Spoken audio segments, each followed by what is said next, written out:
Okay, good evening, students. Welcome to all of you TSMS Munagala online classes mathematics. ఇవాళ మనం powers and exponents ఈ chapter అనేది కొత్త topic అమ్మ. ఇది 7th లో ఉంది, 8th లో ఉంది. చాలా ఇంపార్టెంట్ అండ్ ఈజీ టాపిక్. ఇది వచ్చాక మనం ఆల్జీబ్రిక్ ఎక్స్ప్రెషన్స్ లో ఇప్పటికి 7th లో ఉన్న టాపిక్స్ కంప్లీట్ చేసామమ్మా. నెక్స్ట్ 8th లో 2 టాపిక్స్ ఉన్నాయి ఆల్జీబ్రిక్ ఎక్స్ప్రెషన్స్ మీద. మనకు 7th క్లాస్ వరకు ఎడిషన్ సబ్ట్రాక్షన్ చేసాం, నిన్న మీరు కూడా చేశారు లాస్ట్ ఎక్సర్సైజ్ లో. 8th లో మీకు మల్టిప్లికేషన్ డివిజన్ వస్తుందమ్మా, ప్లస్ ఫ్యాక్టరైజేషన్ అని వస్తుంది. ఆ 2 టాపిక్స్ అర్థం కావాలంటే ఎక్స్పోనెంట్స్ రావాలి.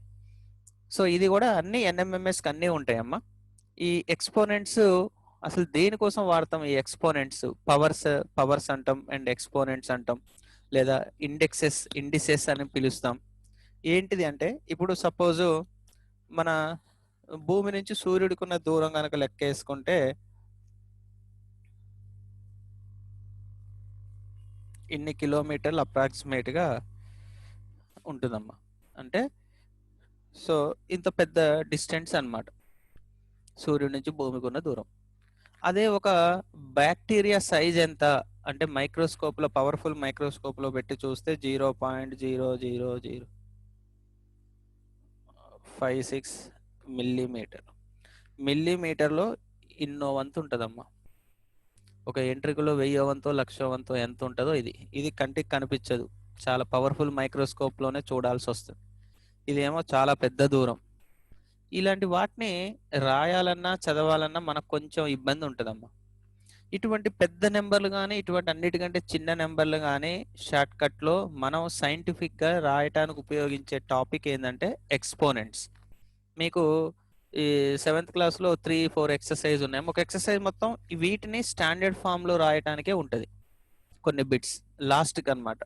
అలా రాయటానికి ఎక్స్పోనెంట్స్ ఎలా వాడతాం ఏంటిది అనేది మనం చూద్దామమ్మా.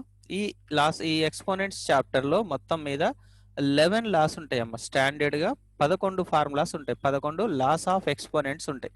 ఇవి వస్తేనే ఈ చాప్టర్ వస్తుందమ్మా, లేకపోతే ఈ చాప్టర్ రాదు. మీరు ప్రాబ్లం చేసేటప్పుడు ఆ 11 లాస్ ఒక పేపర్లో రాసుకొని అది పక్కన పెట్టుకొనే మీరు ప్రాబ్లమ్స్ చేయాల్సి ఉంటుంది, లేకపోతే మాత్రం ప్రాబ్లమ్స్ రావు.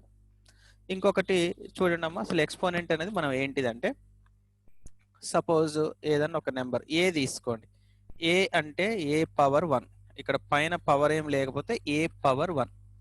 దీన్ని ఎలా చదవాలంటే A power 1, A to the power 1 అని చదువుతాం. అదే ఏ ఇంటూ ఏని ఏతో మల్టిప్లై చేస్తే దీన్ని ఎలా చదవాలి? ఏ టు ద పవర్ 2. కానీ పవర్ 2ని మనం షార్ట్ కట్ లో ఏ స్క్వైర్ అని పిలుస్తాం. ఏ స్క్వైర్ షార్ట్ కట్. ఏ పవర్ 2 అనేది స్టాండర్డ్ గా పిలుస్తాం, కాకపోతే ఎక్కువ సార్లు ఇది వస్తుంది కాబట్టి ఏ స్క్వైర్ అని పిలుస్తాం. అదే ఏ ఇంటూ ఏ పవర్ 3 యాక్చువల్ గా పిలిచేది, కానీ దీన్ని షార్ట్ కట్ లో ఏ క్యూబ్ అని పిలుస్తాం. ఈ రెండిటికి మనం, ఎందుకంటే ఎక్కువ వస్తాయి కాబట్టి. అదే ఏ ఇంటూ ఏ 1 2 3 4 4 సార్లు మల్టిప్లై, దీన్ని ఏ పవర్ 4 అని చదువుతాం. దీనికి ఏం షార్ట్ కట్ లేదు. ఈ విధంగా మనకు ఇది ఎక్స్పాన్షన్ ఫామ్ అంటామమ్మా. ఇది ఎక్స్పాండెడ్ ఫామ్. ఇదేమో ఎక్స్పోనెంట్ ఫామ్. దీన్నే పవర్ ఫామ్ అని కూడా అంటాం, లేదా ఎక్స్పోనెంట్ ఫామ్ అని కూడా అంటాం. సో ఇది అన్నమాట. అంటే ఇంత ఇదిగా రాసేదాని బదులు షార్ట్ కట్ లో ఇలా రాస్తాం. ఇప్పుడు ఈ ఏ పవర్ 4 కానీ ఏదన్నా కానీ ఈ ఏని ఏమని పిలుస్తాం అంటే బేస్ అని పిలుస్తాం. బేస్ అంటే భూమి. పైన ఉన్న 4ని ఏమని పిలుస్తాం? పవర్, లేదా ఎక్స్పోనెంట్, లేదా ఇండెక్స్. ఈ విధంగా పిలుస్తాం మనం. పవర్, ఎక్స్పోనెంట్ ఆర్ ఇండెక్స్ అని పిలుస్తామమ్మా. ఇది బేస్ అనేదేమో ఈ కింద ఉండేదాన్ని బేస్ అంటాం, పైన ఉండేదాన్ని పవర్ అని పిలుస్తాం. సో దేనికైతే పవర్ ఉంటుందో దాన్ని మాత్రమే బేస్ అని మనం పిలుస్తాం. దీంట్లో ఇప్పుడు -2 పవర్ 3 ఒకటి ఉంది, -2 పవర్ 3 ఇంకొకటి ఉంది. ఈ రెండింటిని జాగ్రత్తగా గమనించండి స్టూడెంట్స్. ఇక్కడ దీనికి బేస్ ఏంటిది అంటే బేస్ అనేది ఇక్కడ దీనికి 2 అమ్మ, మైనస్ రాదు. దీన్ని ఎలా చదవాలంటే -2 హోల్ పవర్ 3. ఇక్కడ బ్రాకెట్ ఉందమ్మా, బ్రాకెట్ మొత్తానికి ఉంది కాబట్టి ఈ బ్రాకెట్ మొత్తానికి చెప్పేటప్పుడు -2 హోల్ పవర్ 3. హోల్ అంటే మొత్తం. దీన్ని ఎలా చదవాలి? -2 పవర్ 3, -2 పవర్ 3. దీని అర్థం ఏంటంటే ముందు మైనస్ ఉంటుంది, 2 పవర్ 3 అంటే అర్థం ఏంది? 2 ఇంటూ 2 ఇంటూ 2 అని అర్థం. సో ఇక్కడ బేస్ అనేది 2, పవర్ అనేది 3. ఈ విధంగా రాస్తాం. దీన్ని ఎలా రాయాలంటే దేనికైతే పవర్ ఉంటుందో అది అన్నిసార్లు మల్టిప్లై అవుతుంది అని అర్థం. దీన్ని ఎలా రాస్తాం? -2 ఇంటూ -2 ఇంటూ -2. సో ఇక్కడ బేస్ అనేది -2, పవర్ అనేది 3. ఇది చాలా జాగ్రత్తగా గుర్తుపెట్టుకోవాల్సినటువంటి విషయం. దేనికైతే పవర్ ఉంటుందో దాన్ని మాత్రమే బేస్ అంటాం స్టూడెంట్స్. దీన్ని ఎలా చదవాలి? -2 పవర్ 3. 2కి మాత్రమే పవర్ ఉంది, సో ఇక్కడ బేస్ అనేది 2. మైనస్ ముందు ఉంది, ముందు అలా రాసుకుంటాం. ఇక్కడ దీన్ని ఎలా చదవాలి? -2 whole power 3, whole power. So -2 into -2 into -2. ఇదేమో ఎక్స్పోనెంట్ ఫామ్, ఇదేమో 1 సెకండ్ స్టూడెంట్స్.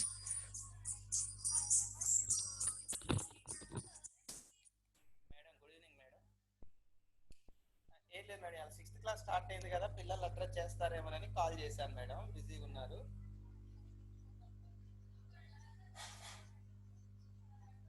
అయ్యో సరే మేడం, రేపు 5:45 to 6:15 మేడం, మీరు ఫ్రీ ఉంటే రేపు ఒక 5 minutes పిల్లల్ని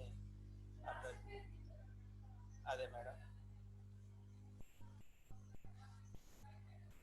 ఓకే మేడం, 30 members వరకు వచ్చారు మేడం పిల్లలు. 30 మేడం, 30. సరే మేడం. ఓకే, ఇప్పుడు 8th క్లాస్లో ఉన్నాం మేడం, 7th 8th క్లాస్లో. Okay madam. Okay madam. సరే మేడం, థ్యాంక్ యూ. ఓకే అమ్మా, మేడం ఫోన్ చేశారు, ప్రిన్సిపల్ మేడం. ఇది మనకొకటి ఇంపార్టెంట్ విషయం. ఇంకొకటి మీకు ఇవాళ పెట్టే వర్క్ షీట్లో ఎక్సర్సైజ్ 1 ఉందమ్మా. ఈ ఎక్సర్సైజ్ 1లో నేను కొన్ని ప్రాబ్లమ్ చెప్తాను, తర్వాత మీరు చేద్దరు. Write the base and exponents రాయండి అంటారు. ఇప్పుడు 3 పవర్ 4 ఉందమ్మా. జస్ట్ బేస్ ఏంటిదమ్మా? ఇక్కడ 3. దేనికి పవర్ ఉందో, పవర్ ఏంటిది? 4. పవర్ అన్న రాయొచ్చు, ఈ exponent. Next 7x whole power 2. దీన్ని ఇలా చదవాలి. దీనికి బేస్ ఏంటిది? ఇక్కడ దేనికి పవర్ ఉంది? 7x. పవర్ ఏంటిది? ఇక్కడ 2. ఇంకొకటి 5ab whole power 3, whole power 3, whole power 3.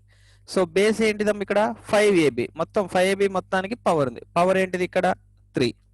తర్వాత 4y హోల్ పవర్ 5. దీనికి బేస్ ఏంటిదమ్మా? 4y. పవర్ ఎంత? 5. ఇది అన్నమాట ఫస్ట్ బిట్. ఇది నెక్స్ట్ ఇంకొకటి ఏమిస్తాడంటే ఎక్స్పోనెన్షియల్ ఫామ్ లో రాయండి అంటే 7 ఇంటూ 7 ఇంటూ 7. ఇది ఒక ప్రాబ్లం. దీన్నేమో ఎక్స్పాండెడ్ ఫామ్ అంటాం. ఎక్స్పాండెడ్ ఫామ్ అంటాం. ఎక్స్పోనెన్షియల్ ఫామ్ లో ఏం రాస్తాం? ఎన్నిసార్లు మల్టిప్లై అయింది 7 అనేది? 4 టైమ్స్. దీన్ని ఎలా రాస్తాం? 7 పవర్ 4. అదేవిధంగా 3 into 3 into 3 into 5 into 5 into 5 into 5. So ఇక్కడ చూడండి అమ్మా, 3 ఎన్నిసార్లు మల్టిప్లై అయింది? 3 టైమ్స్. ఇంటూ 5 ఎన్నిసార్లు మల్టిప్లై అయింది? 4 times. So 3 power 3 into 5 power 4. ఇది ఒకటి బిట్టమ్మ మీరు ఇవాళ చేసే ప్రాబ్లమ్స్లో ఇది ఒకటి. తర్వాత ఇంకొకటి, ఒక నెంబర్ ఇస్తారమ్మా. ఒక నెంబర్ని మీరు ఎక్స్పోనెన్షియల్ ఫామ్లో రాయండి అని చెప్పి మనకు ప్రాబ్లం ఉంటుంది. దీన్ని ఎలా అంటే ఇప్పుడు 2500 నెంబర్ ఇచ్చి దీన్ని ఎక్స్పోనెన్షియల్ ఫామ్లో రాయండి అంటే దీన్ని మనం ఫ్యాక్టరైజ్ చేయాలమ్మా. ప్రైమ్ ఫ్యాక్టరైజేషన్ ఇంతకుముందు మనకు టాపిక్లో మీకు చెప్పాను. సో ఇక్కడ 2 అన్న తీసుకోవచ్చు, 5 అన్న తీసుకోవచ్చు, మీ ఇష్టం. సో 5 తీసుకుందాం. 5 5 జా 25, 2 జీరోలు. తర్వాత 5 1 జా అంటే 500 జా, 5 2 జా 10, ఇంకొక జీరో ఉంది. తర్వాత 5 4 జా 20, తర్వాత 2 2 జా, లాస్ట్కి 2 1 జా. సో 2500ని ఏ విధంగా రాయొచ్చు? 1 2 3 4 అంటే 5 ఇంటూ 5 ఇంటూ 5 2 ఇంటూ 2. సో 2500ని 1 2 3 4 అంటే 5 పవర్ 4 దాన్ని ఎక్స్పోనెన్షియల్ ఫామ్ లో ఇంటూ 2 ఎన్నిసార్లు వచ్చిందమ్మా? 2 టైమ్స్ 2 పవర్ 2 అట్లా. ఇప్పుడు ఇంకొక ప్రాబ్లం చూడండి. 1296 ఉందమ్మా. దీన్ని 2 2 6 are 12, 2 4s are 8, 1 2 8s are 2 3s are 6, 2 2s are 4, 2 4s are 2 1s are 2, 1 మిగిలితే 2 6s are 12, 2 2s are 4, 2 8s are 16, 2 1s are. ఇక 2 టేబుల్ లో పోదు 3 table. 3 2s are 6, 21, 3 7s are 3 9s are 3 3s are 3 1s are. So 1296 is equal to 1 2 3 4 2 into 2 into 2 into 2 1 2 3 4 3 into 3 into 3. So 1296 is equal to 2 power 4 ఎన్నిసార్లు వచ్చిందమ్మా? 4. 3 ఎన్నిసార్లు వచ్చింది? 4. 3 power 4. ఈ విధంగా చేయాలి స్టూడెంట్స్ ప్రాబ్లమ్స్. ఆ విధంగా కొన్ని నెంబర్స్ ఇచ్చారు, ఆ విధంగా మనం ప్రాబ్లం చేయాలి. సో ఇంకొక బిట్లో ఏ విధంగా ఇచ్చాడంటే ఐడెంటిఫై ద గ్రేటర్ నెంబర్ అంటే 2 పవర్ 3 ఆర్ 3 పవర్ 2లో ఏది పెద్దదో రాయండి అన్నాం. మనకి ఇలా చూస్తే తెలియదమ్మా. ఇప్పుడు ఈ ఎక్స్పోనెన్షియల్ ఫామ్ లో ఉంది లేదా పవర్ ఫామ్ లో ఉంది. దీన్ని వాల్యూ ఎలా కనుక్కుంటాం? 2 పవర్ 3 అంటే అర్థం ఏంది? 2ని 3 టైమ్స్ మల్టిప్లై చేయాలి. 2 into 2 into 2. 2 2s are 4, 4 2s are 8. 3 power 2 3 square అంటే 3 ఇంటూ 3 ఎక్స్పాండెడ్ ఫామ్ లో 3 3s are ఎంత? 9. మరి 8 9లలో పెద్దది ఏందమ్మా? 9 ఈజ్ గ్రేటర్ దెన్ 8. మరి 9 అంటే దేనికి సమానం? 3 power 2 is greater than 2 power 3. ఇదే విధంగా ఇంకొన్ని ప్రాబ్లమ్స్ ఇచ్చాడమ్మా, అవి ఇదే మోడల్లో చేయండి. తర్వాత లాస్ట్ బిట్ ఈ ఫస్ట్ ఎక్సర్సైజ్ లో a is equal to 3, b is equal to 2. నేను మన ఆల్జిబ్రిక్ ఎక్స్ప్రెషన్ లో చెప్పానమ్మా, సబ్స్టిట్యూషన్ అనేది వస్తుంది. సో ఇక్కడ a power b plus b power a కనుక్కోండి అని అంటాడు. a ఎక్కడ ఉంటే అక్కడ 3 రాయండి, b ఎక్కడ ఉంటే అక్కడ 2 ప్లస్ ఇక్కడ b ఉంది 2 పవర్ a ఉంది 3. 3 పవర్ 2 అంటే అర్థం ఏందమ్మా? 3 ఇంటూ 3 మధ్యలో ప్లస్ ఉంది. 2 పవర్ 3 అంటే 2 ఇంటూ 2 ఇంటూ 2.